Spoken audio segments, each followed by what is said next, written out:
Vietnamese police say the captain of a speedboat that capsized off Phu Quoc Island that killed 15 Indian tourists is in custody. The 57-year-old captain is being investigated for alleged violations of inland waterway safety regulations.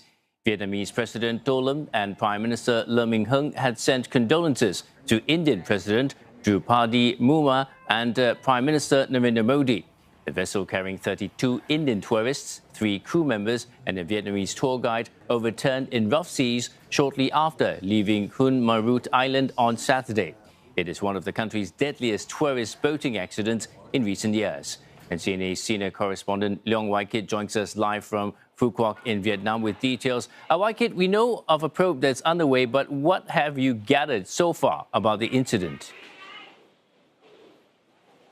Well, you've succinctly pointed out the latest information that I have also gathered, but the absolute latest with me and my crew is that we were standing by for a live cross when it suddenly rained. We were drenched, we ran for shelter, and now we're under shelter. But wait for it, there is a news point to this because we are now in July, and in Vietnam, this is the southwest monsoon season, which means the weather can take a turn for the worse in a matter of minutes. In fact, I think now the rain has subsided when just minutes ago it was raining really heavily. Now, if you recall, this time last year at Ha Long Bay, there was a boat incident where a boat capsized and killed dozens of local tourists. Now, back to this case here. Earlier, I was at the jetty near where the boat capsized, and it was really quiet for a couple of reasons. One, the boat operators had told me that they collectively decided to not send any tourists out to sea. In fact, I saw locals even, they were carrying luggage, they wanted to cross island, they were also turned away.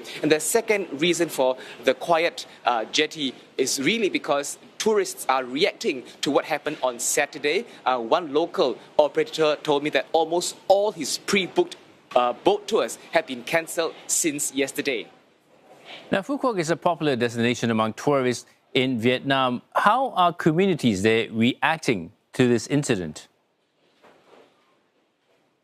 Yeah, I just spoke to one of the local authorities who had assured the public and assured India that they will do what it can to ensure that there is accountability.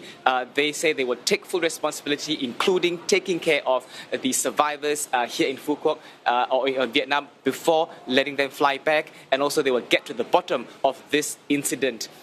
Earlier at the jetty, I also spoke with some local operators who told me that they had responded quite swiftly. There was a distress call made to the operators. They all went to the area to help. The person I spoke to was in charge of ferrying survivors from the area of the incident to the mainland where ambulances were waiting. His colleague was giving CPR to tourists who had drowned. Of course, to recap, there are 15 Indian tourists who had drowned from this latest incident. The authorities, as you said earlier, Paul, are still looking into the cause of this incident. Well, thank you very much for that update, Wai Kit. We've been speaking to CNA senior correspondent Leong Wai Kit, reporting live from Phu Quoc, Vietnam.